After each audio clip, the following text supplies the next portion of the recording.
MM5 news, जानिए मुस्बत, सोचिए मुस्बत।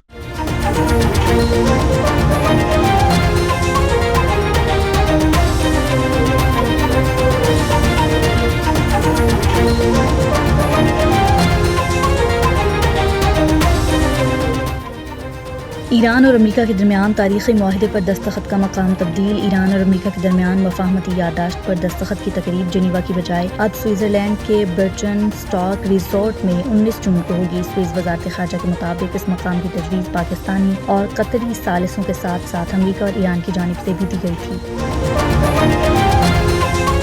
अमेरिका का इसराइल को ईरान मुआहदे की तफसीलात देने से इनकार। इसराइल ने ईरान मफाहमती याददाश्त तक रसाई की बाज़ाब्ता दरख्वास्त की थी, जिसे अमेरिका ने मुस्तरद कर दिया। इसराइली मीडिया का कहना है कि अमेरिका ने कौमी सलामती के हसास मामले पर इसराइल को मुआहदा दिखाने से इनकार किया। इसराइली मीडिया के मुताबिक इसराइली हुकाम ने अमेरिकी फैसले को हैरान कुन करार दिया।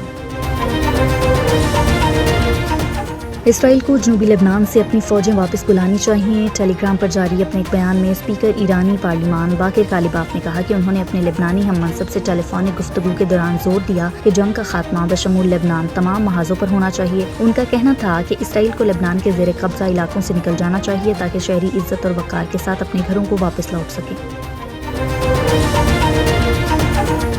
लेबनान पर इसराइली हमला मुआहदे की खिलाफ वर्जी तस्वुर किया जाएगा। अब्बास इराक़ची ने कहा कि लेबनान और ईरान में जंगों का खात्मा एक दूसरे से जुड़ा है। लेबनान में इसराइली कब्जे का तसलसल MOU की खिलाफ वर्जी तस्वुर होगा। लेबनानी सरजमीन पर इसराइली कब्जा मुफाहमती याददाश्त की खिलाफ वर्जी है।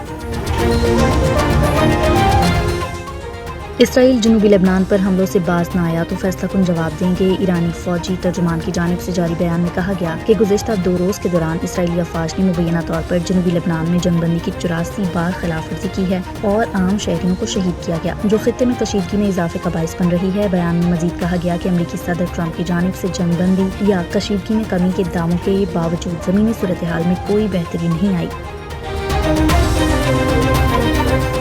मुआहदे के तहत ईरान को फौरी तौर पर तेल फरोख्त की इजाज़त दी जाएगी। अमरीकी अखबार ने ज़राए का हवाला देते हुए कहा कि तेल की फरोख्त पर पाबंदियों में नरमी मुआहदे पर दस्तखत होते ही नाफिज हो जाएगी और उसमें बैंकिंग, ट्रांसपोर्ट और इंश्योरेंस जैसी ज़रूरी खदमात भी शामिल होंगी, जो तेल की फरोख्त के अमल को मुमकिन बनाने के लिए दरकार हैं।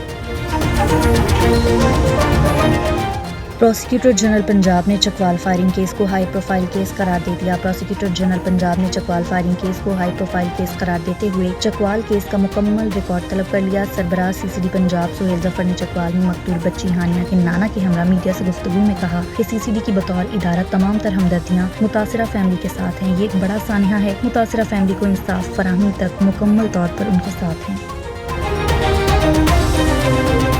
पाकिस्तान मुस्लिम लीग नून जनूबी अफ्रीका के कोऑर्डिनेटर इशफाक अनवर ने मेंबर पार्लियामेंट हसीना इस्माइल के हमरा हाउटेंग के इलाका वोस्टलोरोस में एक फलाही प्रोग्राम का इनेकाद किया, जिसका मकसद मकामी कम्युनिटी की खिदमत और ज़रूरतमंद अफराद की मुआवनत था। इस मौका पर मुस्तहिक अफराद में जूते, कपड़े और दीगर ज़रूरी अशिया तकसीम की गई। फलाही इक़दाम को मकामी कम्युनिटी ने भरपूर अंदाज में सराहा और मुंतज़मीन की काविशों को खिराज तहसीन पेश किया। तकरीब के दौरान शुरका ने पाकिस्तान के हक में नारे लगाए और पाकिस्तान जिंदाबाद की सदाएं बुलंद की। शुरका का कहना था कि इस नौयत की फलाही सरगर्मियाँ दुनिया भर में पाकिस्तान के मुस्बत और रोशन तशख्खुस को उजागर करने में अहम किरदार अदा करती हैं। MM5 न्यूज, जानिए मुस्बत, सोचिए मुस्बत।